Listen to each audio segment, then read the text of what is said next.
Yep. Inside, I want to kill myself. We are on an 0-7 run over the last 2 days. After tonight was just complete bullshit. So that's how I'm going to start off this show. Horrible Sunday, 1-5. I don't even know what to tell you about that. I just don't want to do this anymore. I have never seen anything like this, man. With the slump continuing, 2 straight losses, not a good day at all. 0-4. I just have not had a good season, man. With what kind of slump that I'm on, and the slump continues. I've reached a new peak, actually. With I'm gonna burn my Bruins hat, man. I don't know what is going on with the Bruins. March 8th, is that what it is? I don't even know. It's March 9th, I think. Who even knows, man? I don't know what day it is anymore. I don't even know what day it is anymore, man. Back with you after the worst day that I could possibly have. Back with you, as I always am. Until I die, at least. 0-2 yesterday, and yesterday did not go well for me. 0-5. The worst month that I've ever had in my 18 years doing this. I don't know what to even tell you about this anymore. Broke the slump yesterday as the slump discontinues. The slump continues. Somebody fucking kill me, please. I don't even know what I should do at this point other than potentially end it all. What's up, everybody? It's Toad, back with you. Better Off Dead. Thursday, October 30th, the day before Friday, Halloween, man. I feel like my gain is still too high. Hang on. Hold on. Actually, I don't know. Hold on. I gotta check my audio. Great content here, obviously, right off the bat. But, dude, I listen back to, like, just parts of these episodes just to see what my audio sounds like. And I'm like, man. Like, I know people talk about my mic not being high enough, but I'm, like, listening to it, and it sounds like the gain is too high to me. So, I don't know. I guess this is okay, but whatever. All right. Let me just make sure my audio settings are actually correct, because there's something, I don't know, I guess I'm all right. There's just something strange about it, man. I don't know. You guys can let me know. Jeffrey, only you probably. Yeah, let me know what you think about the mic audio here. Yeah, but we're going to have college football, NFL, hockey, and NBA tonight. I'm going to have 3 plays here, 2 in hockey, which I'm not sure if I love them, to be honest. I just feel like I have to do something with this hockey board. And then college football, I'm going to have a play on one of those 2 games as well. And I'm going to skip the small NBA, and I don't think I want to give out a play in the NFL game. We were 3-1 on the show yesterday. The Bulls, which I did say the Bulls were the best of those plays that I gave out yesterday, that was an easy win. The Bulls win and cover, no issue there. Pacers were able to get there as well. They actually came close to being able to maybe even pull off an outright win. They were down 10 late in the game. I didn't see how the game flowed, really, although I saw Indy was winning, I think at the end of the first quarter. They were in that game at halftime for sure, and then they had a bad third quarter, and then it looked like they weren't even going to cover, and they were down 10, I think, in the fourth quarter maybe. But, I mean, that's still only a 3-pointer away from being right back in that within that number, the 7. So, or if you guys got 6.5, they covered that too. I mentioned I would still probably do it at 6.5. They wound up only losing by 2, so they got back into that game. They covered. No money line hit on that one, but still a winner. And then the Utah Jazz, that looked like it was dead. I mean, they were getting smoked late in that game after they were actually really good in the first quarter of that game as well.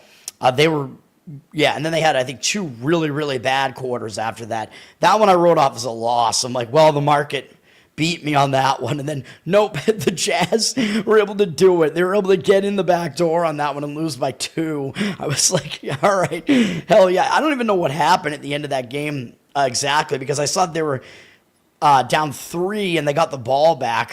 They were down 3 with 5 seconds left, and they got possession again after they were actually within 1 point, I think, prior to that. With several seconds to go, they were within 1 point. They intentionally fouled. They went back down 3. So they had the ball back again. So they must have gotten fouled and hit one free throw or something to make it 2 instead of 3. But either way, they hit on the 3.5. Didn't hit on the money line, but I wasn't even expecting them to cover. So Utah gives us the back door. Although I was looking at the statistics in that game, and it looked like there was no way they should have been losing by that much. Like, it was just, I think, just some real outlier percentages in that game. I'll have to go back and look again. Just to analyze it for myself. But yeah, and then of course I was wrong on Major League Baseball. Jeffrey, you were correct. The Blue Jays are going to win, dude. You covered 2 games by 2 total points. Yeah, well, that's what happened in the Utah one was one of them. The Indiana covered by 5 though, or whatever, 4, I guess, if you had the 6.5. Whatever it was kind of close. I'll take a 3-0 NBA day, though, which I'm now 11-5 in the NBA, or 11-4-1, depending on how you want to track this. Hot start in the NBA. We'll keep it going. Hopefully I can. Hockey's been good as well. And then, I was wrong about the baseball game for sure. Savage was really fucking good. 12 strikeouts. He went 7 innings. I think he only allowed, 1 run and 3 hits or something like that. He was savage. I got that one completely wrong. Dude, the professional, I listen to professional bettors, the guys that I listen to, all of them have been on the Dodgers to win the series. They've been on the Dodgers the last, 3 games in a row, especially the last 2. The money, as I showed you the market read on that. The money was on the Dodgers. You can watch my Instagram video that I put up for the analysis on that video, too, and I had even more numbers that were in favor of the Dodgers in that game, with Toronto actually stinks on the road against left-handed starters, and Snell hadn't given up a run in his last 5 home starts, coming off of a game in which he allowed 3 or more runs. So he had bounced back in a huge way the last 5 times that was the case. I expected it again. I expected experience to matter in that game. It's insane, dude. I'm not sad that the Dodgers are going to lose, because I don't fucking like the Dodgers, so whatever. But I just don't like to be wrong. It pisses me off when I'm wrong, because I try to do this, man. Saab has the Jays to win at 17-1. I would probably still hedge a little bit on that, to be honest. I'm pretty sure that the Blue Jays are going to win at this point, but I don't know, man.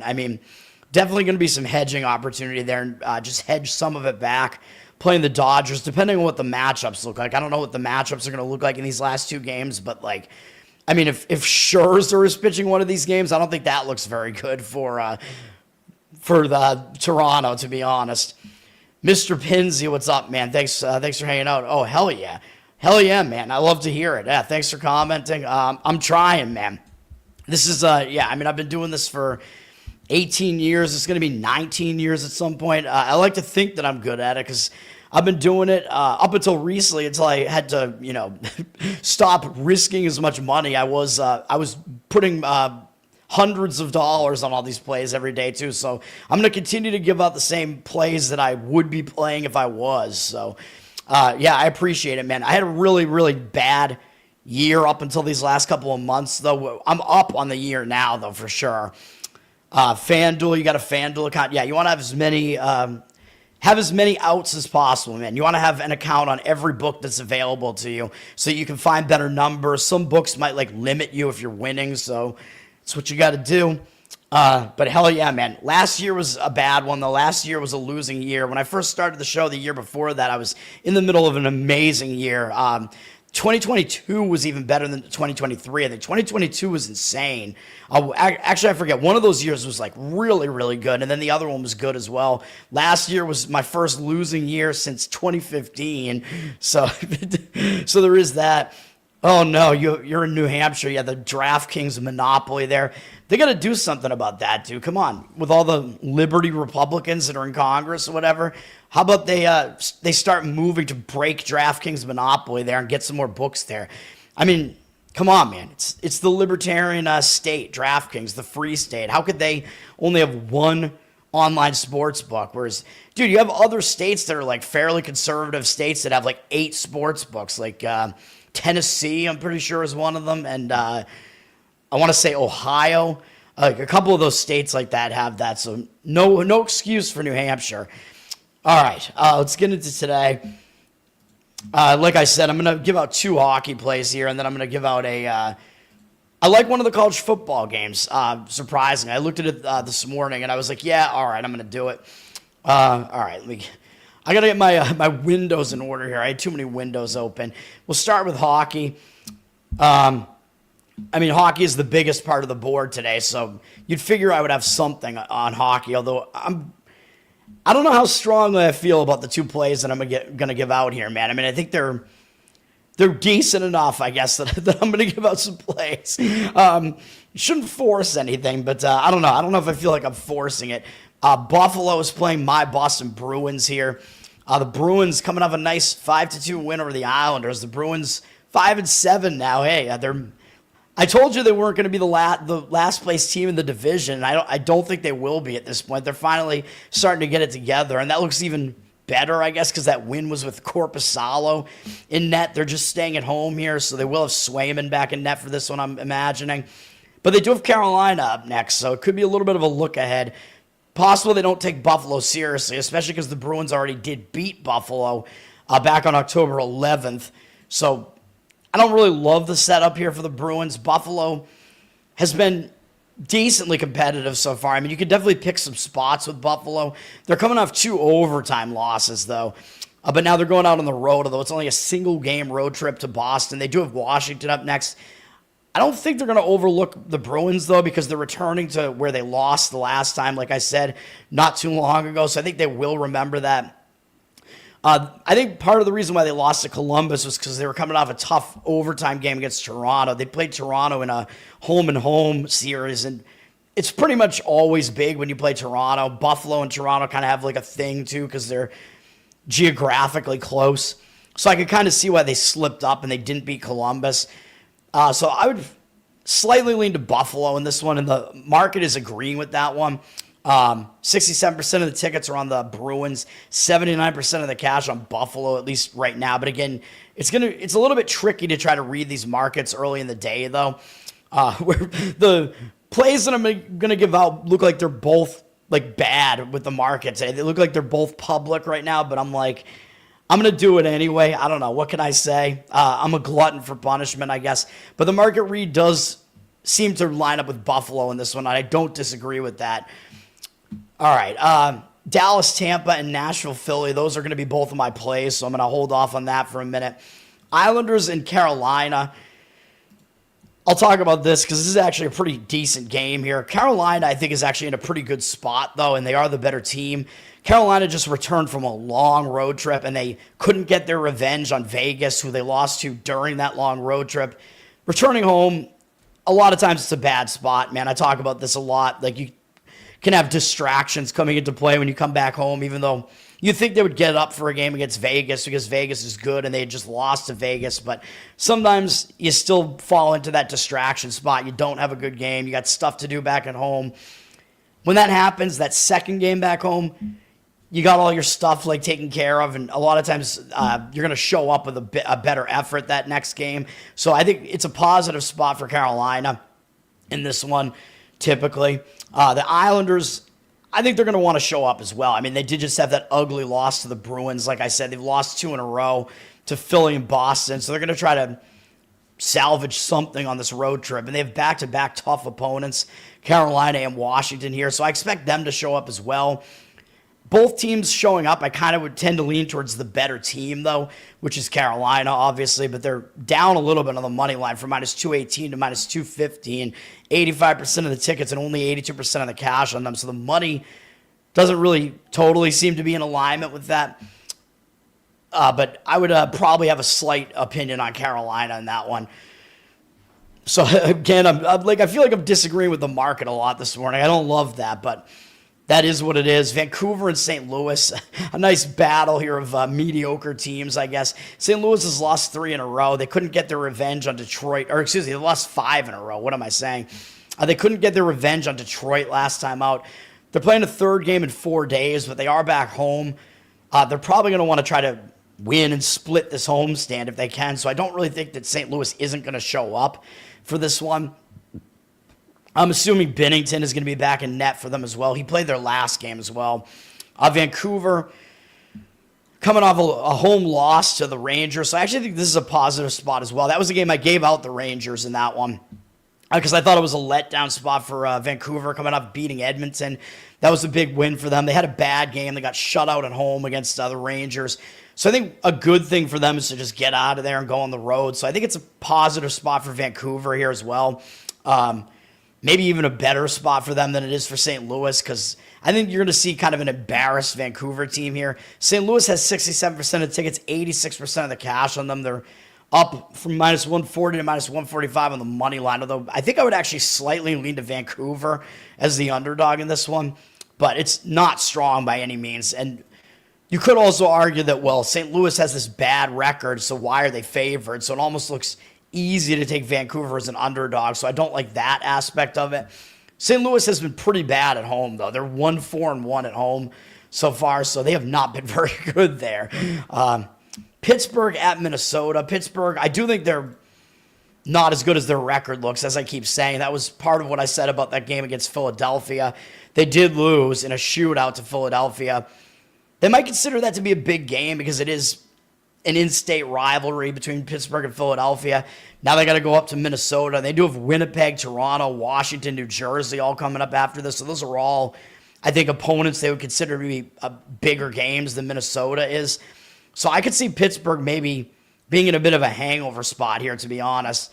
Minnesota, I worry about their spot, though, because they're coming off a big overtime game as well against Winnipeg, where I thought they were going to bounce back and get that win after they had an embarrassing overtime loss to San Jose. They couldn't quite get it done, although they are staying at home. So I think both teams are kind of in bad spots here. Minnesota, probably a little bit hungover off that overtime game against Winnipeg. The money is coming in on Minnesota in this one, it looks like, even though they dropped from minus 175 to minus 163 on the money line. If you look at the percentages, at least here, Pittsburgh is a public side, and the odds makers are telling you that Pittsburgh's not even the better team. So this is definitely something you want to keep in mind here when you see records that don't match what the odds makers are telling you. 64% of the tickets are on Pittsburgh and only 51% of the cash. So the money looks like it is actually kind of reflecting on the Minnesota side now. And again, when you see Minnesota as a heavy favorite like this, even though they're a below 500 team, 3-5-3 up against a 7-2-2 team, something's got to give, right? Like, how could you possibly get Pittsburgh as that big of an underdog? I think the public, if they're coming in playing hockey today, they're going to probably be looking at a game like this and wanting to take the underdog. So I would disagree with the Pittsburgh side for that reason as well. Lean to Minnesota there, but it's difficult to play that at that big of a price. So maybe you could look Minnesota to win in regulation, maybe something like that if you want to play that one. That one is, I don't know. That one, I don't think is that bad of a play. Rangers at Edmonton. I know I'm going to skip Chicago. I'll just tell you I don't think Chicago is as good as their record looks right now. And the odds do reflect that because Winnipeg is just a huge favorite against them, although the money is actually coming in towards Chicago in that one. So do what you want to do with that information, I guess. But I still think Chicago's not as good as their record is right now. Maybe we'll be wrong, and maybe they'll actually, maybe they are actually having a resurgence, but I'm not sure about that yet. Edmonton, they're coming up beating Utah. I mean, that's actually a pretty big win because Utah's been hot to start the season. Is Edmonton going to be in line for a bit of a letdown here against an Eastern Conference team in the Rangers? Maybe. I mean, the Rangers are trying to get to 500. I don't think the Rangers are as bad as their record looks.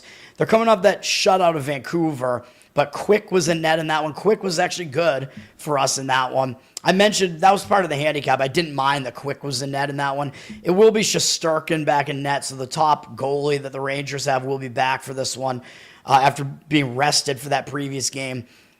I kind of actually like the way it sets up for the Rangers because they broke a 3-game loss streak, and sometimes when you do that, you'll carry that momentum into the next game. They're not going to overlook Edmonton because Edmonton's been so good recently, so I lean to the Rangers in this one, and the money's agreeing with that. 70% of the cash on them, 69% of the tickets on Edmonton. Edmonton tends to be the public side, especially against a below 500 team.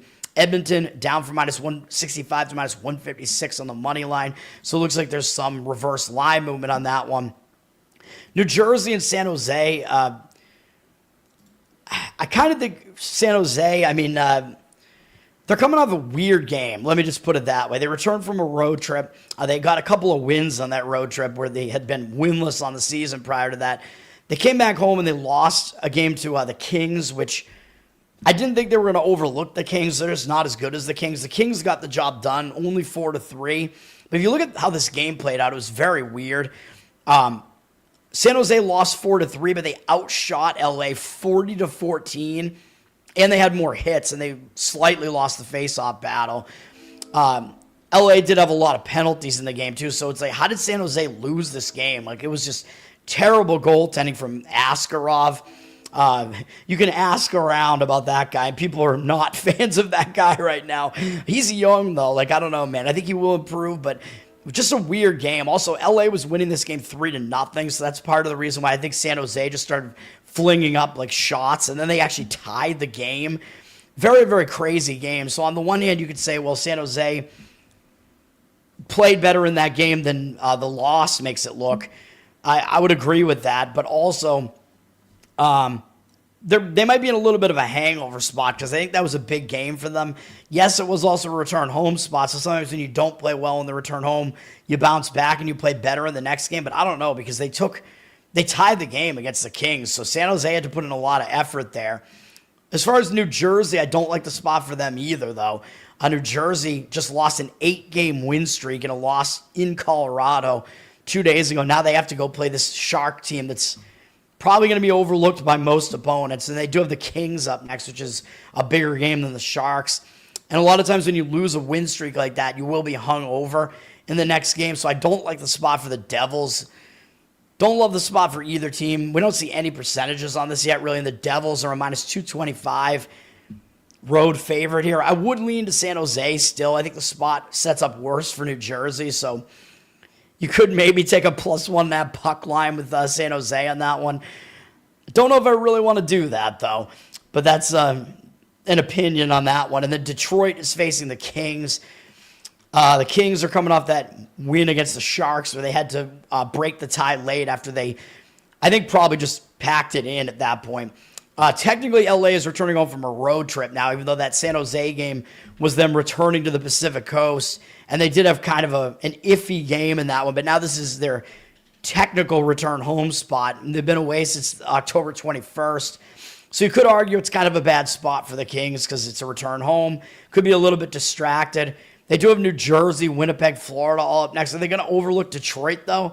I don't know, because Detroit's 7-3. I mean, they're off to a good start, so I don't know that they're really a team that is going to get overlooked. Detroit's coming in from St. Louis, so they're having to travel out to the Pacific Coast for a late-night game, which could maybe impact their biological clocks a little bit. So I don't really love it for Detroit either here, although the money's coming in on Detroit. I'm not going to disagree with Detroit. 67% of the tickets, 80% of the cash on Detroit. Kings are down from -155 to -138 on the money line. So you see the money, seemingly like the indicators are all on the Detroit side. I won't disagree with it. That would be the way that I would lean as well. And then I'm going to give out my two plays, which are both on public sides. I don't really, or no, wait, one of them is, one of them isn't, excuse me. One of them is on what looks like a public side right now, but I don't understand why it is. And the other one is actually opposing, like a very big, opposing a side that has a lot of public action, let's say. So let's get into it. This is the best bets already. I'm going to have a college football one as well, but I don't know if you guys are going to like these. The first one is probably easier to stomach. I am going to go with Tampa Bay, the Lightning on the money line. We're going to go back to this Tampa Bay team that I still think is better than their record looks, and they're good enough that the odds makers are actually lining them as more than just a home ice favorite, because I think home ice gives you about -120 in hockey. It's not really worth that much, and Tampa Bay is already up from -130 to -144 on the money line here, so I think that's telling you something interesting. So that's kind of where I start the handicap, which this has been kind of an angle with Tampa Bay this whole time early in the season because Tampa Bay just doesn't have a good record right now. Dallas is 6-3-1. They're good on the road, I know, so we're going to have to fade that here. But there's a reason why Tampa's favored, even though they have the worst record, man. The odds makers are actually telling you they're the slightly better team, which is kind of crazy because Dallas, I still think Dallas is one of the top, like, maybe 5 teams in the NHL, and I don't really think Tampa is quite as good as that, but Still, I mean, I'm going to listen to the odds makers in this one, and I don't have like great like hockey power ratings necessarily, so I'm going to respect what the odds makers are saying in this one. I know the money seems to kind of be disagreeing with this right now, even though the initial money line move was on Tampa Bay. 67% of the tickets, only 54% of the cash on Tampa, so that does worry me a little bit, but I'm going to do this anyway. I think Dallas is in a bad spot. Dallas is coming off a nice win over Washington in the frozen frenzy on Tuesday. 1-0 win with Ottinger in net. So it's going to be Ottinger's second game in a row after he got rest the game before that. Sure, he's the better goalie for Dallas. We're going to get both better goalies here. It's going to be Ottinger against Vasilevsky unless something really weird happens. Looking at this game, it was a 1-0 win for Dallas. I actually thought this spot was better for Washington. Dallas was the more physical team. They won the faceoffs. Washington did actually outshoot them. And it wasn't a situation where it was, Washington being blown out in the game and they had to fire desperation shots, really, because they were only losing 1-0. So, yeah, I mean, it's not really a misleading final, but there are some indicators that Washington played a little bit better than what it looked like there. Now Dallas has this 500 Tampa Bay team, and up next they got to face Florida. So this is their they have a two-game trip here to Florida. And I still think if you pay more attention to one of these two games, it's going to be the Florida Panthers because they're the back-to-back returning champs. And then after that, they have to face the back-to-back runners-up in Edmonton. So I actually think this is kind of a sandwich spot where they might actually overlook Tampa Bay just because it's surrounded by bigger games. Washington had the best record in the East last year. So, yeah, I don't love the spot for Dallas here, man. Tampa Bay, they're coming in off a pretty easy win over Nashville. So I think it's an easier spot for them. They're returning home, but it was only a single game road trip, so it's not really a road trip.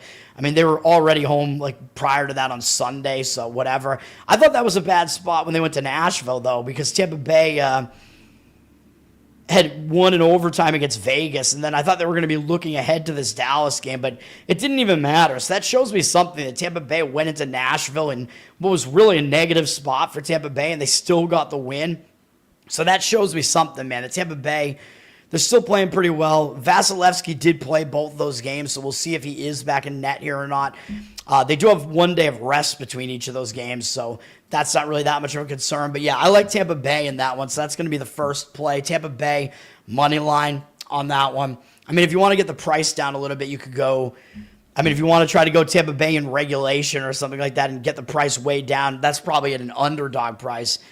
Brad, what's up, man? Thanks for hanging out, man. Hell yeah. Let's get some wins here, man. Hopefully I'm going to be continuing to be hot here, man. But we can't have wins every day, man. And I know I've been insanely good the last, 5 weeks or so. I think I only have, 4 or 5 losing days, which is insane. But, I mean, I'd love to keep it up. I'm gonna try to keep it up. I'm going to be betting Viagra, hopefully.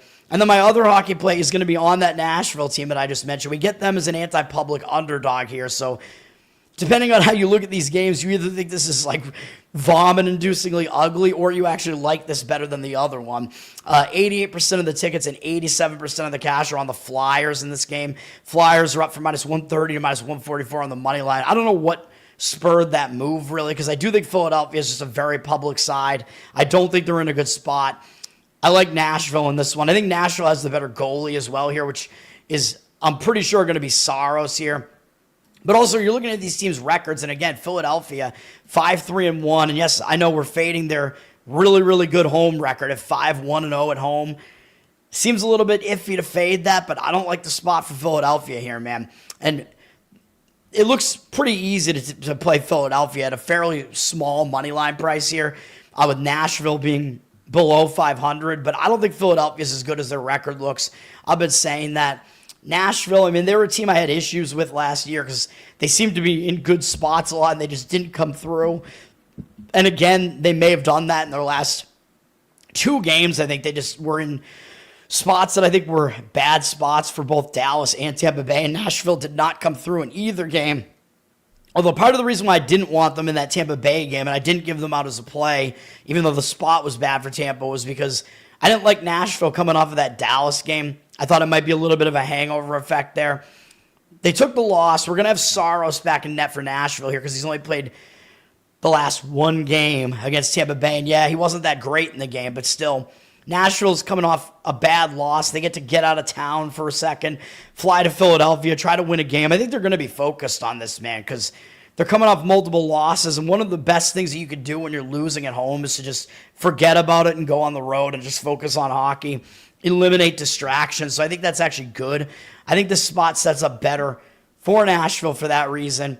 If you dig into that game against Tampa Bay, Tampa Bay did outshoot them, although Nashville dominated the faceoffs. They had almost 2/3 of the faceoff wins, and they had more hits. So Nashville was the more physical team in the game. I just don't know what happened with the shooting in this game, although the game was close.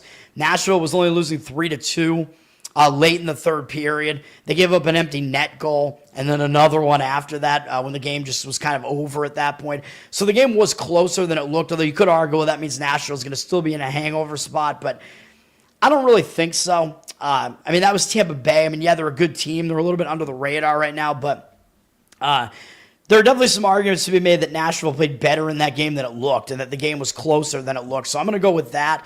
And I'm going to go with Philadelphia being in a worse spot here because they just beat Pittsburgh. And I think Pittsburgh's overrated right now. I think Philadelphia also is. That was a huge win, though, and a shootout for Philadelphia to win on Frozen Frenzy Day against their in-state rival, Pittsburgh, who's off to a really hot start. That's a big game, man. So coming off of that, I do think it's a letdown spot for Philly. I don't think they're really going to have full focus on this Nashville team that just hasn't been any good the last couple of years. And they got Toronto next, which that's a bigger deal too. I mean, Toronto always has a lot of weight behind their name, and they're off to a decent start as well. So I think it looks like a sandwich spot for Philadelphia here. I'm guessing it's going to be Vladar back in net for them. He's probably better than Urson, but I don't love either goalie, man. So I still think Saros is good for Nashville. So I'm still going to go with Saros being better than either one of those Philadelphia goalies. So I think that is also a little bit of an edge for Nashville there as well. I'm going to give out Nashville on the money line in that one. So that's the other play there. Adrian Peterson fell asleep at a gas pump at 9 in the morning and got a DUI for that. Well, can they prove that he was driving? He could just be like, no, man, I was driven here in my own vehicle and my driver fled the scene. What are you talking about? I'm just pumping gas. So I don't know, man. I don't know. What can they do about that? Or, well, couldn't he also argue that, hey, I drove here, then I started drinking and got drunk, so I wasn't actually driving while drunk? He could try to argue that. I think it's going to be difficult to prove that in a court of law, man.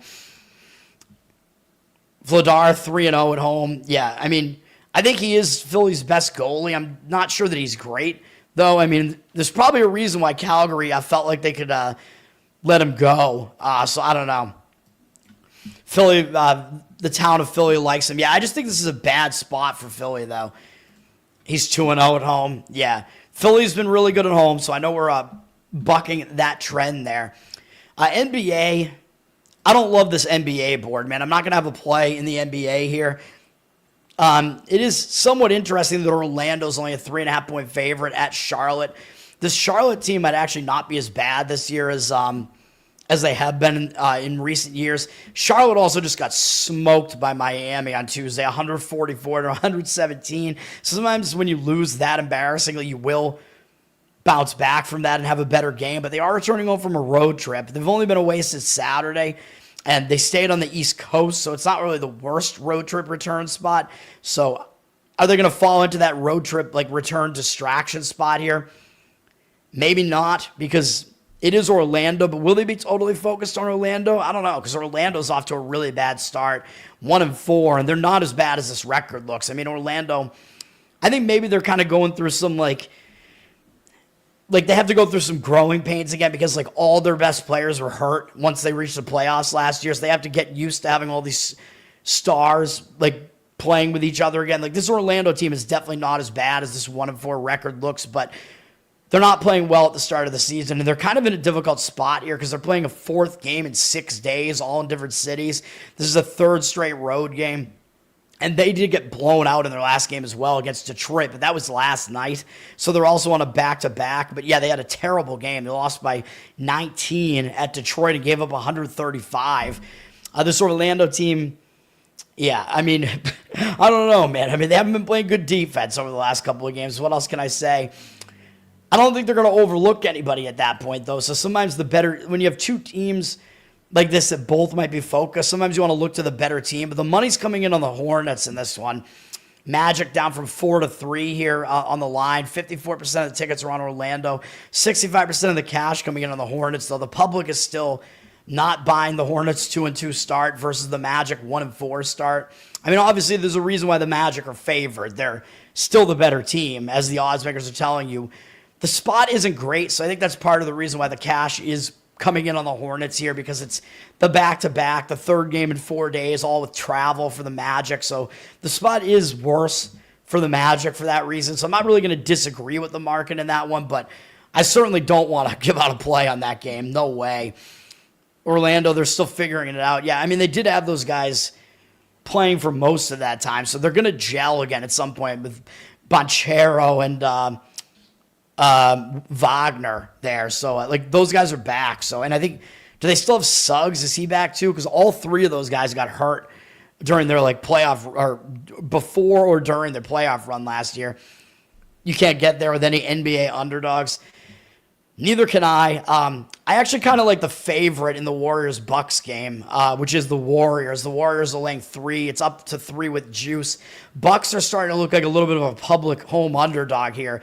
58% of the tickets, 62% of the cash on the Bucks for now, so a little bit more of the cash. I don't know if that's going to turn out to be the case or not. You got a 3-1 Buck team against a 4-1 Golden State team, but the odds makers are telling you that the Warriors are actually the better team as they're favored on the road. I think people are just not going to give Golden State a ton of credit for a really ugly win over the Clippers on Tuesday. But I think that's like good. Like that gives you a little bit of value potentially on a team, because when a team wins ugly like that, even though I know they won by 19, but they didn't score a lot. So when a team wins in an ugly, low-scoring game like that, which I think, Jeffrey, you had the under in that one, if I remember correctly. Did you? I forget. That was like an easy under in that one. When a team wins like that, I think it's actually good for them because they won't get overconfident. The public won't really love them that much. And they're going to have a little bit of momentum coming off of that, going out on the road to start a road trip. And teams usually tend to be focused to start a road trip. So there are definitely some positives here for Golden State. I don't know if there are any injuries factoring into this number here. It looks like Giannis is day-to-day. So is the fact that Golden State is a 3-point favorite, does some of that have to do with Giannis potentially not playing? I don't know. Maybe. And when's the last time he played? I don't even know. Sometimes you got to watch all this shit, man, and see. Giannis has not played since the 20... Oh, no, he played on the 28th. What am I saying? So, yeah, he played their last game. He's probable, so he is... that's Thursday. Yeah, so Giannis is playing, so... Yeah, I thought that was the case. So Golden State, even with Giannis playing, the odds makers are still lining Golden State as a favorite like that, which is somewhat telling. I think the spot is a little bit worse for Milwaukee because they're coming off games that I think matter a little bit more to them than the Warriors do. They're coming off that close call against Cleveland where Milwaukee just battled Cleveland, didn't go away. By the way, my Boston Celtics beating Cleveland by 20 points last night. How about that, baby? Cleveland looking very... depressed on the sidelines at the end of that. You hate to see it. I don't hate to see it, but yeah, that injured Celtic team getting a nice blowout win over the Cavs in Boston last night. I saw some people go into that game because I was in Boston last night seeing Herbie Hancock, the Jazz legend himself, 85 years old and still out there doing that. But I saw a bunch of people headed to the Celtics game as well. Yeah. Huge win for the Celtics, but Celtics aren't playing today, so I'll talk about them the next time they play. But Milwaukee, they're coming off a close call against Cleveland where they covered the number and they fought to get back in that game. Played pretty well against Cleveland, and then they beat the Knicks in their last game, which I thought was a bad spot for Milwaukee off of that Cleveland game, and they still showed up and beat the Knicks and overcame a deficit in that game, too, to beat me. I gave out the Knicks as a play in that game. So I think the spot is actually worse for the Bucks here. I think it could be a little bit, maybe even I don't want to say a letdown spot when you're facing a team like the Warriors. Like, you're going to try to get up for it, but 3 big games in a row for Milwaukee, man. I think the spot does set up better for the Warriors in this one, so I would slightly lean to them in that one. I don't have much to say about Wizards Thunder. I mean, the Thunder are a 15-point favorite, which I mean, I thought it would be higher than that because you're talking about like the best team in the NBA against one of the worst in the Wizards. And I thought the line was going to be like 18, or maybe even more than that. So I don't know, 15 seems a little bit strange. Public is still playing the Thunder. 60% of the tickets, only 55% of the cash on the Thunder. I don't have a whole lot to say about this otherwise. I mean, the public, of course, will be on the undefeated 5-0 returning champ Thunder. Thunder are coming off some close-ish games, though, against Dallas and Sacramento. But the Sacramento one was a return home spot. So maybe you could argue, well, they weren't paying attention, and maybe they'll pay more attention here. I don't know if they will, because do you really pay attention for when the Wizards are coming in? Probably not. So, I mean, it's a game where I think OKC could kind of just sleepwalk through this game, to be honest. So, I mean, I wouldn't lay the points. Do you want to really take them with Washington? I don't know. Washington blew that game for us. They had a really good game. They were dominating the Sixers in that game, dude. We should have had a win in that game. Washington was up like 20 points. I think maybe even in the fourth quarter of that game. They were still up somewhere close to 20 in the fourth quarter, and they wound up losing in overtime and only pushing on the best number that was out there on the 5. So if you got the 4.5, you actually lost that one. I don't know if Washington coming off that performance, if they're going to like really be ready for this, have to go out to Oklahoma City. I actually think the spot is a little bit better for Oklahoma City in that game, to be honest. So I don't want to lay that many points. The number actually to me looks a little bit short, though, but I wouldn't take the points either. Yeah, I mean, I might actually even slightly lean towards laying the points with the Thunder, but the Thunder just might not show up with a ton of effort there anyway because the opponent's just not good. So that's difficult to figure out. And then Heat Spurs. Spurs getting a decent amount of respect here, man, with Wemba there. 6-point favorite, although they're public. 72% of tickets, only 56% of the cash. Public's going to start coming in on the Spurs team to some extent, too, because Wemba, I mean, he's going to be a public darling, you know what I mean? Because he's a tall dude who can basically do everything. So everybody loves the guy. I mean, I love him, too. I should have a Wemba shirt on right now. I have a Wemba jersey. I'm saying I should wear it right now. Miami's on a 3-game win streak, and they just clobbered Charlotte in their last game. But I think that just kind of gives them momentum. Like, they're starting a road trip, I think, with momentum here. Will they overlook San Antonio because they have the Lakers next? I don't know, man. I mean, teams, I think, are starting to take notice of San Antonio and actually show up to play them. I don't think Miami's going to be, like, overconfident, even though they did just annihilate Charlotte. I think they'll still probably show up with a little bit of momentum here. San Antonio's undefeated right now, 4-0. Haven't played a very difficult schedule so far. I think the best team they played was, I mean, either Dallas or New Orleans, whichever one you think is the better of those two teams right now. I guess Dallas technically still is. I mean, the number indicated that Dallas was the better team, but Dallas is just off to a slow start with their new pieces there. San Antonio does have multiple days off, though, and they are staying at home off a nice win over Toronto. I don't really know that they're going to necessarily overlook the Heat either, though, so it's not really a spot where I'm really looking to fade San Antonio here. I guess I'll agree with the market and agree with taking the points with the Heat, but I don't love it. So, I mean, I have nothing on this basketball board, man. Yahoo's showing money on the Heat. Yeah, so Yahoo is basically agreeing with the Spurs here, with the pregame screen here is what I mean. As you can see here, more of the tickets than the cash on the Spurs, which indicates to me that the bigger bets are on the side of the Heat. Let's go to college football, where I will have one play in college football.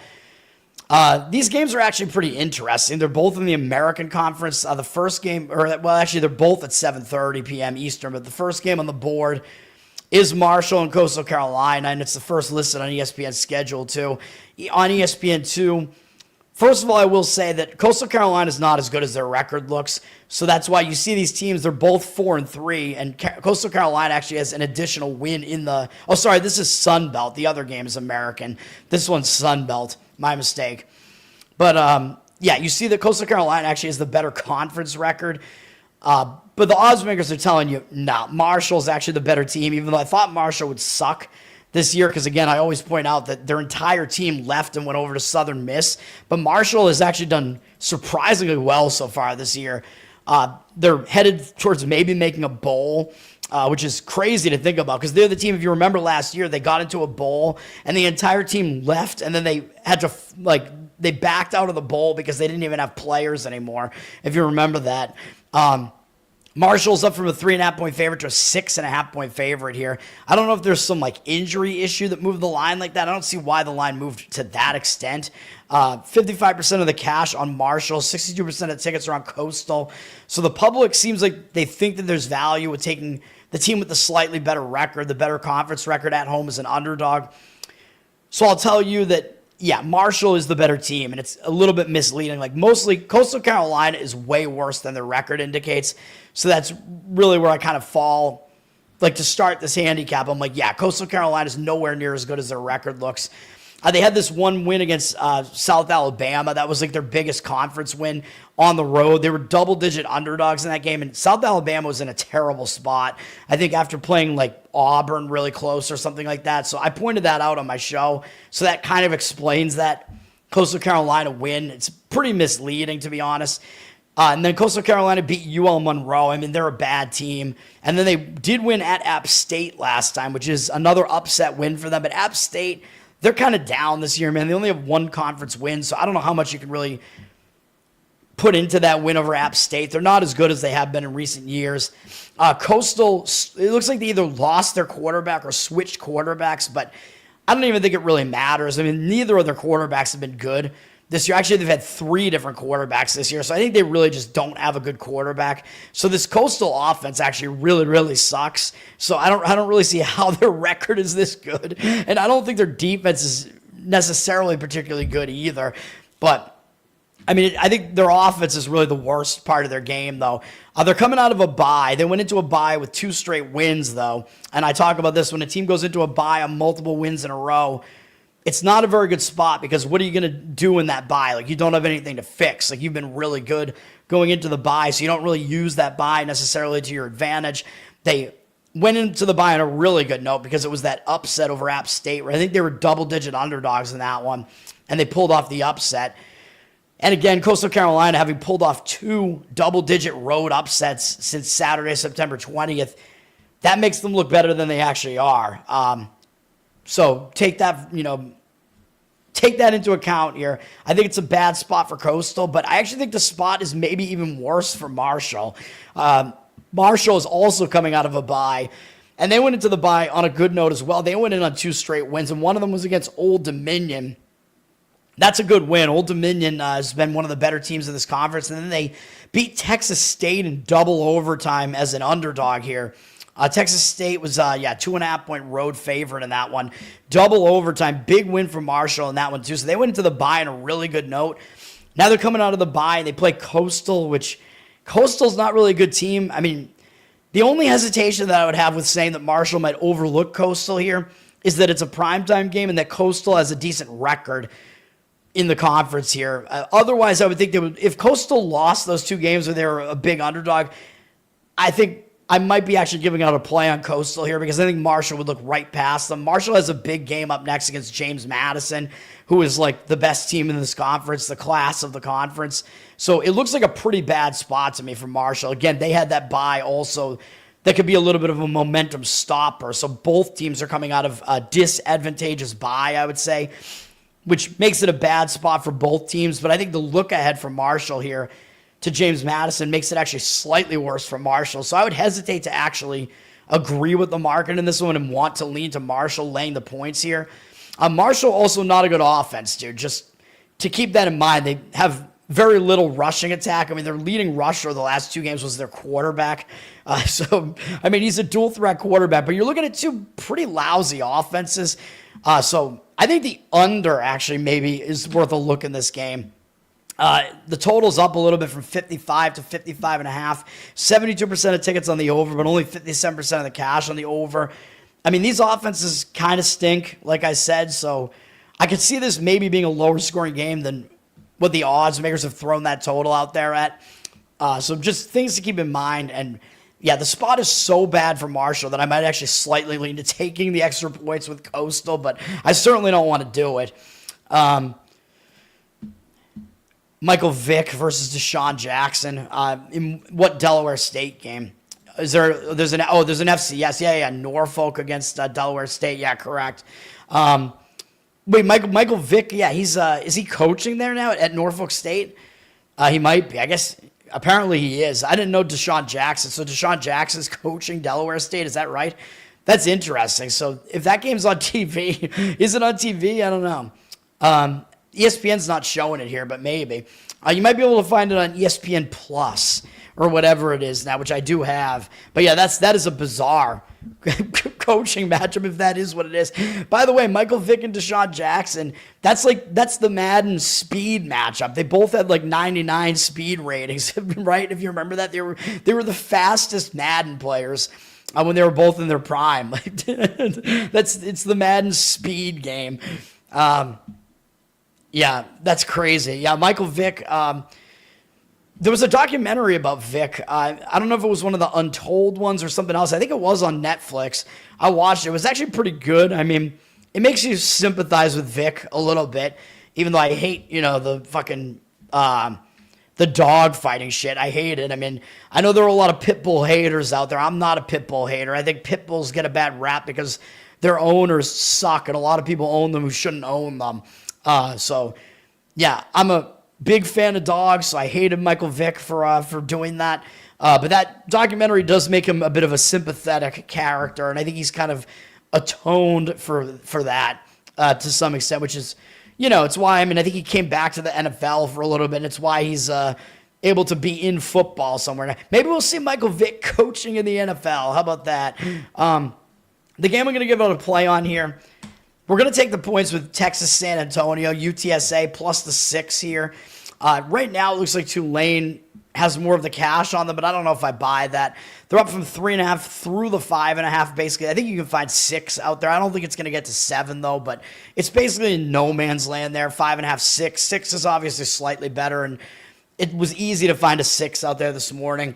53% of the tickets, 57% of the cash on Tulane. I like UTSA, though. The money's coming in on the under for what it's worth, so sometimes when the money is indicating on the under, it makes more sense to take the underdog.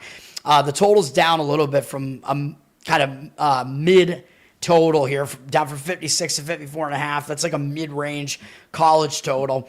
72% of tickets on the over, 79% of the cash on the under. Money coming in on the under. I don't like the spot for Tulane. This is going to be on ESPN. Tulane, they're 6-1 right now. They do have 2 wins against FBS teams. So, yeah, they're fairly battle-tested. They beat Northwestern. They beat Duke.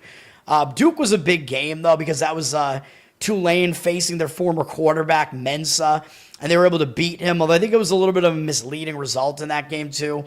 If you look at this game against Duke, Duke actually outgained them, and I think there was kind of a crucial turnover that Duke had in that game. I think Duke definitely had their chances to win that one. Of course, Tulane is now going with Jake Retzlaff, the guy who fucks, literally, which is why BYU kicked him off the team, and now he's at Tulane, where they're less stringent about it. But then Tulane lost to Ole Miss, and since then they've played a really weak schedule, man. They've played Tulsa, East Carolina, and Army, and they beat all of them, but East Carolina is the best conference opponent they've faced so far, so their 3-0 conference record is slightly misleading. Tulane's not a bad team. I'm not saying that, but they faced a really easy conference schedule. So they've had a weak schedule the last few weeks. Only beat Army by 7, although Army, they throw that triple option at you, so sometimes you're not ready for it. But Tulane then went into a bye. So they went into a bye in a 3-game conference winning streak. And again, I'm going to say, you go into a bye and a win streak like that, it's a bad spot. It can hurt your momentum a little bit. And it's like, well, what are you going to do? Like, you don't have anything to really fix. Now they're coming out of that bye. They have to play this UTSA team, who I think is actually pretty decent and actually under the radar right now. And up next, they got Memphis, man. That's going to be a huge game because if you look at the way the conference is playing out right now in the American, you got 2 undefeated teams, Navy and Tulane, and then Memphis, South Florida, North Texas, and Temple are all at 3-1 right behind them. And Memphis, they're ranked as well. That's a huge game for Tulane facing Memphis next. So I think they might get caught by this UTSA team that's only 1-2 in conference and 3-4 overall. But UTSA, they have not played the easiest of schedules either. Whoops, clicked on the wrong thing there. I want to see UTSA's schedule. UTSA, they had a loss to Texas A&M where they were actually somewhat competitive in the game. They actually covered the number, although it was a garbage time touchdown that covered it. And yeah, I know they haven't played a difficult schedule since then. They played Texas State, who we don't want to bring up again after the other day, but I still think Texas State is not as bad as people think they are. So that's not really a horrible loss for UTSA. Yes, I know they haven't really beaten anybody good. I mean, their wins are against FCS, Incarnate Word. They beat Colorado State, although they beat them on the road. It's still not really easy to go in there into high elevation and beat Colorado State, even though Colorado State's down this year.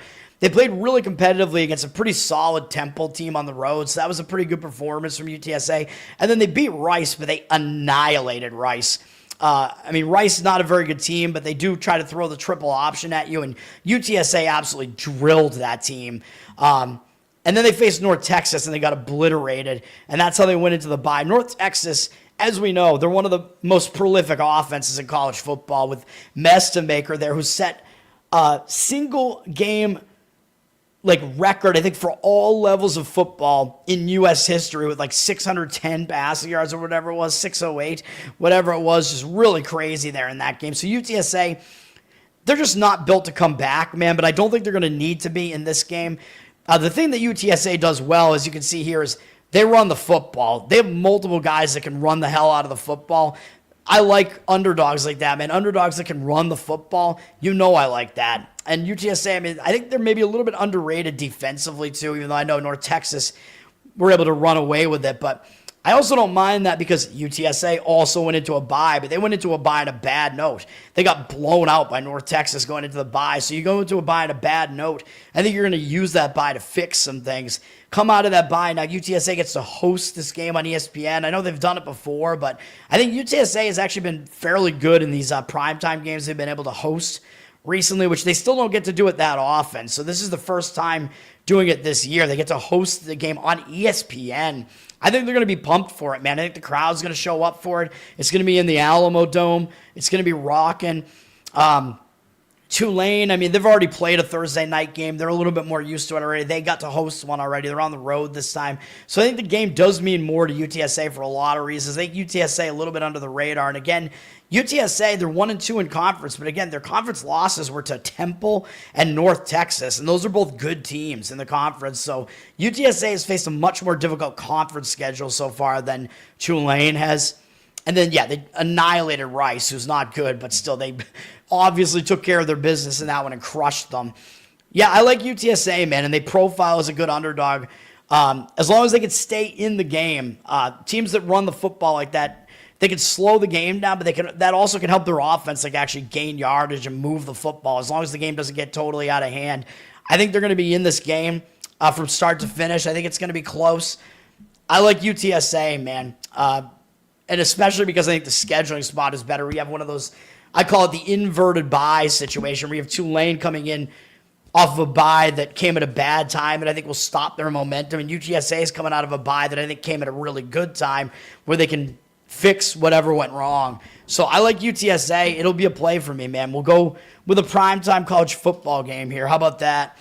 And then we'll go to NFL here. I'm not going to give out a play on this NFL game. I don't love the NFL card this week at all. I have one game that's surely going to be a play already, which I don't know if you guys want me to tell you what it is now, but I don't think I have to because I think you're going to get a pretty fine number on it regardless. It's going to be a big-time public fade. Dirty Sock, what's up, man? Thanks for hanging out. NFL, we have Ravens Dolphins here. This is an interesting one, man. I don't really want to touch this game. The Ravens are down from an 8-point favorite to a 7.5-point favorite here. I'm pretty sure that what this number is telling us is that Lamar Jackson is actually going to play here. I don't know if they've completely announced that yet, so I guess you still have to kind of wait and see. But Lamar Jackson, I think, will come back in this one.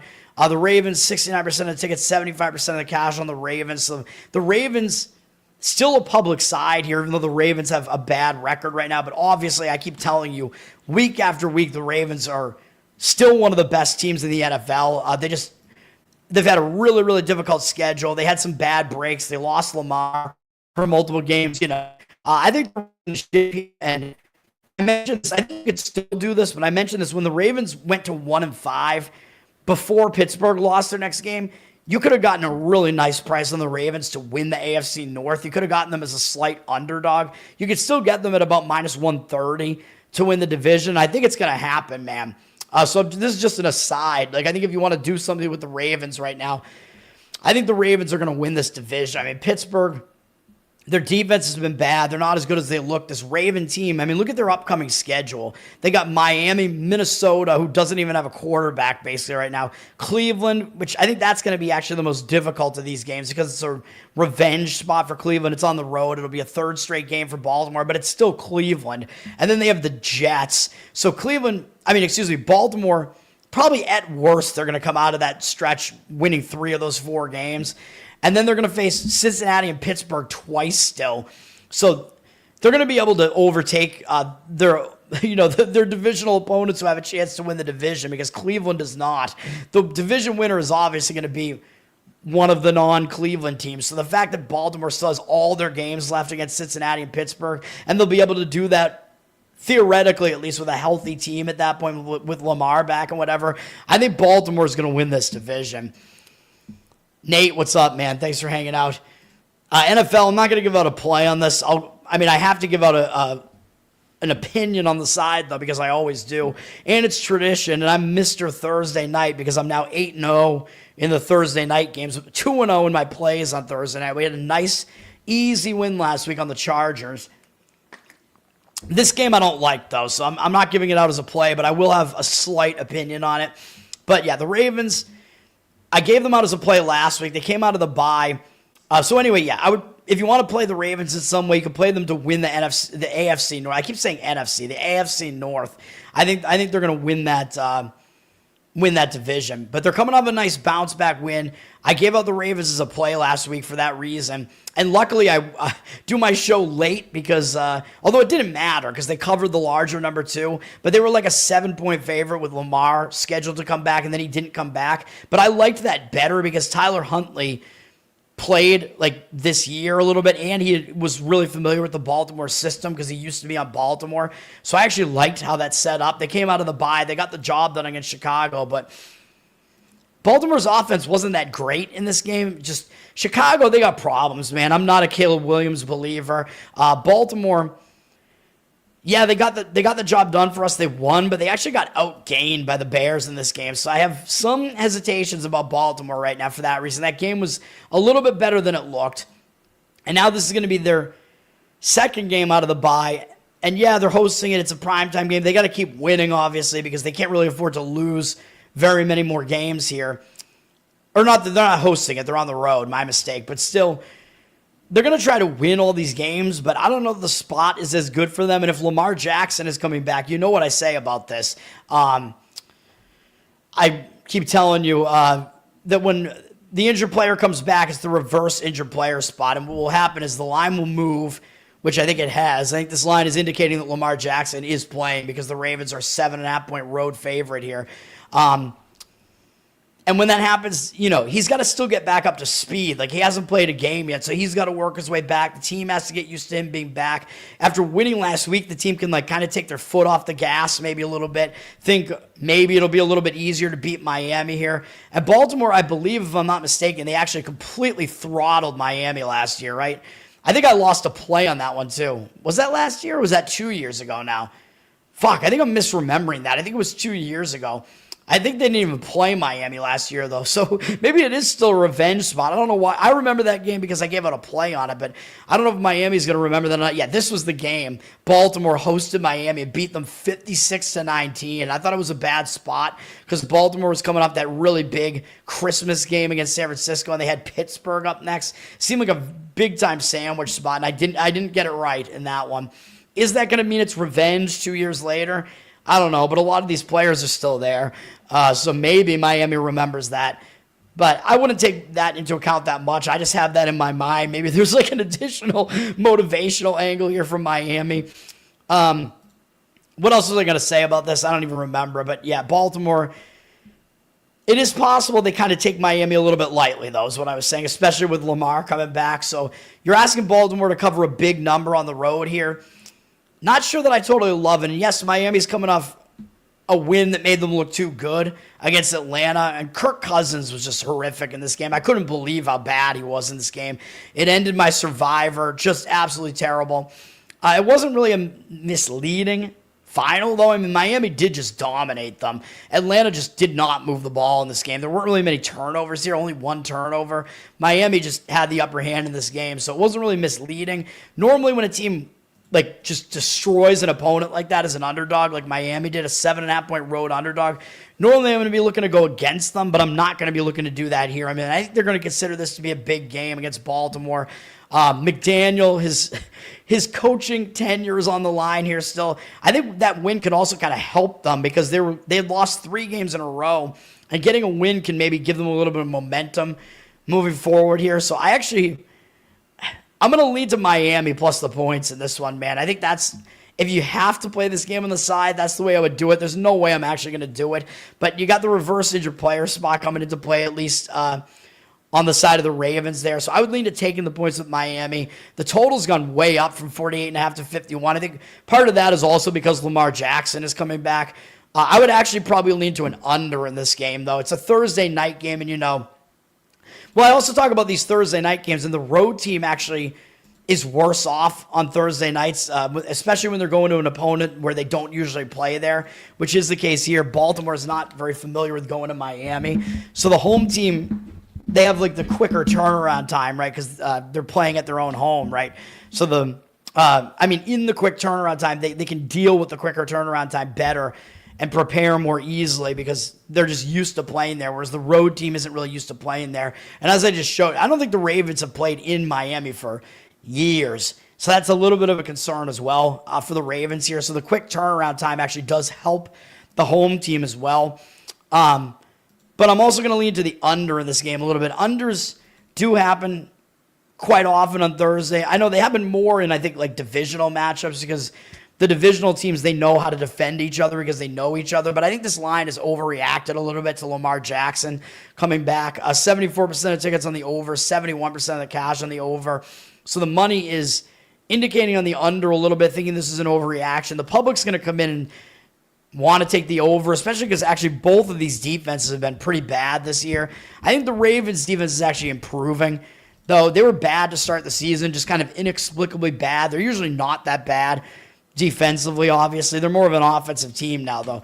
Dolphins, their defense sucks. We know that, so I don't really know if I necessarily want to have my money on the under in this game, but I do think maybe it's worthy of consideration, at least. I would not want to play the over, though, in this one. I think there is maybe a little bit of value on the under, but it seems a little bit iffy, and I don't do a whole lot with totals. So slight lean there on the under, and also a little bit of a lean on the Dolphins plus the points in that one.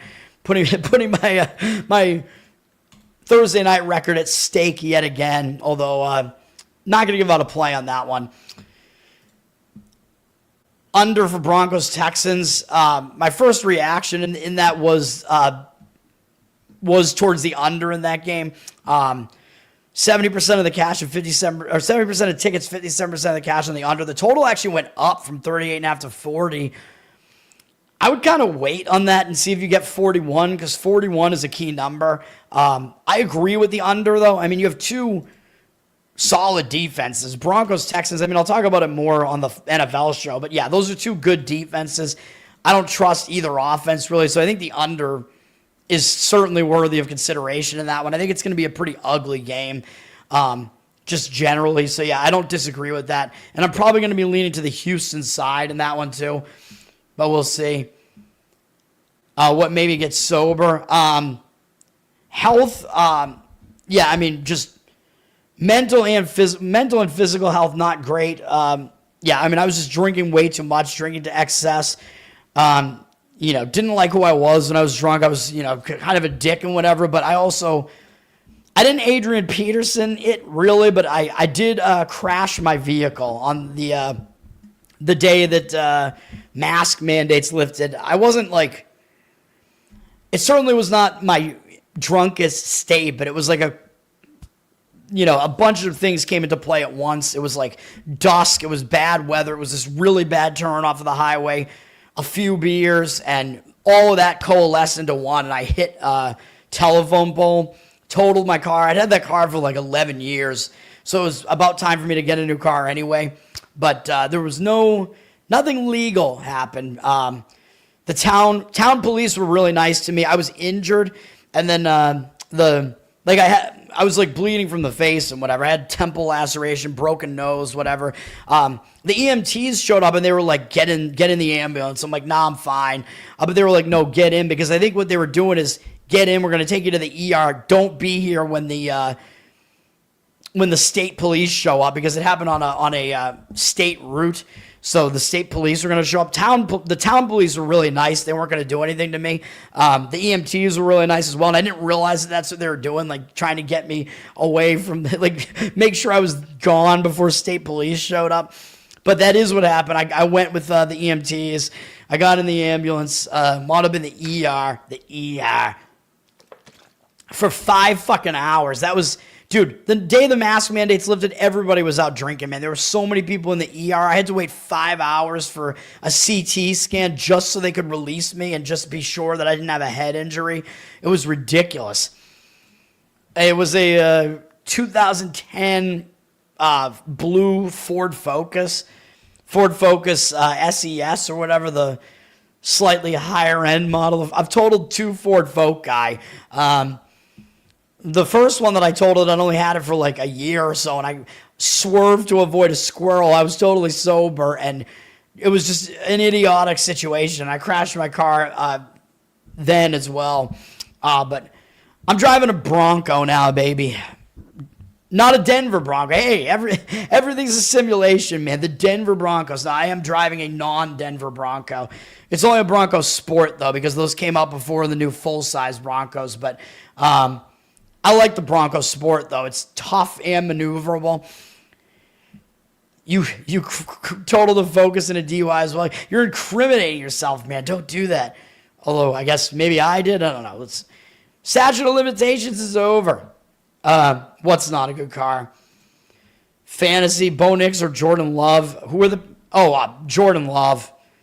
I don't even think that's a question. Bo Nix sucks, and he's playing a good defense. Jordan Love is playing a shit defense in the Panthers. Yeah, I don't think there's any... I don't even have to look at the numbers. I don't think there's any question about that. Jordan Love.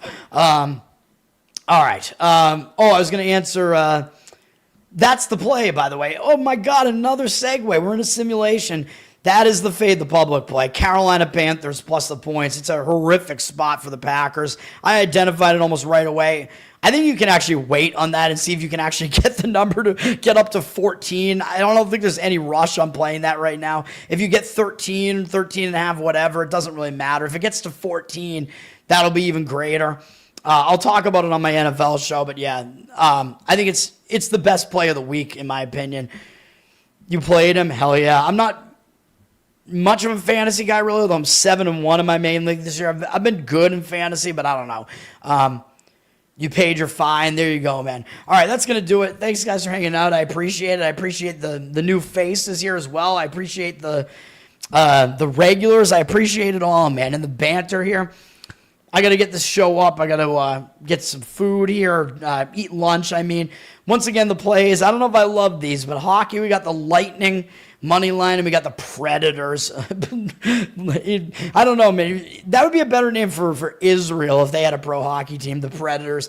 Predators money line, and then I'm going to go with the college football. Texas San Antonio plus the 6. Don't think you're going to get to the 7 on that. I mean, you don't really have to play it now, I wouldn't say, but I'm pretty sure it's not going to hit 7, so whatever you want to do with that one. I like the spot for them, though. That's going to do it. Learn to Toad on Twitter. Learn to Toad on Instagram. We'll see if I change the name of the show. Jeffrey has suggested Toadstool Sports. I don't know if I want to do that or not. Mr. Pinsey, thanks for hanging out, man, and sticking around for my long ramblings. Dallas is missing 3 centers, according to Nate. I'm not even looking at the personnel, man. But that factors into the line a little bit, though. Maybe not enough, though. I mean, I don't know. Hockey injuries, I just don't think factor into the line that much. But that's like a cluster injury situation, so it matters a little bit more. That's going to do it. Learn to Toad on Twitter. Learn to Toad on Instagram. Don't know if I'm changing this to Toadstool Sports or not. I kind of like it. I'm mulling it over because I don't have good SEO right now, even though I like the pun in my name here.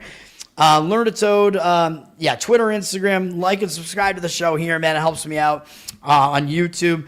Give me a good review on Spotify and Apple as well. People complaining about the ads on Spotify and whatever and on Apple. That's how I monetize it, man. I mean, that's that is the way that it goes. I don't know if there's some way that you can somehow skip ads in some podcast players. I don't know exactly how it works, but the way, if you want to get it monetized, you got to put ads on it. So that's what I'm doing. I know I'm selling out. Yeah, totally.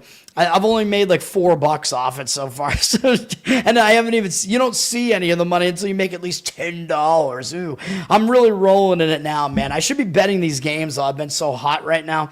But yeah, give me a review. Listening, that all helps me out on Spotify and Apple.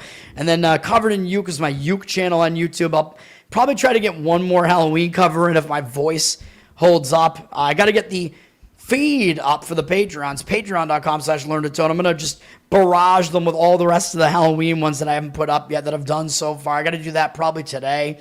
Hopefully I can get that done. It's a process, man. I got to like download the video. I got to convert it to audio. It's a whole thing. It takes a little while. I got to get it done though. Patreon.com/LearnToTone if you want to help me out there.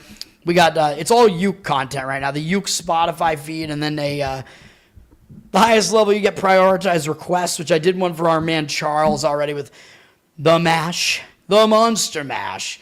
All right, that's gonna do it. Roop and Duchesne, yeah, or Roopy and Duchesne. I thought that said rope. I'm like, oh God. You like Toadstool? Everybody likes Toadstool. All right, maybe I'll do it. I'm probably going to just have AI generate a logo for it, though. Hopefully I don't get sued by Dave Portnoy or by Nintendo. That's going to do it, man. I appreciate it. Thanks for hanging out this morning. Happy Thursday. I'll be back. Tomorrow is going to be 2 shows because we're going to do the morning show as usual, and then, of course, the college football show that I do on Friday night that really like just completely takes me out of it and makes me sick early every week. So yeah, I'll be back with those. Thanks guys. I appreciate it. Peace for now.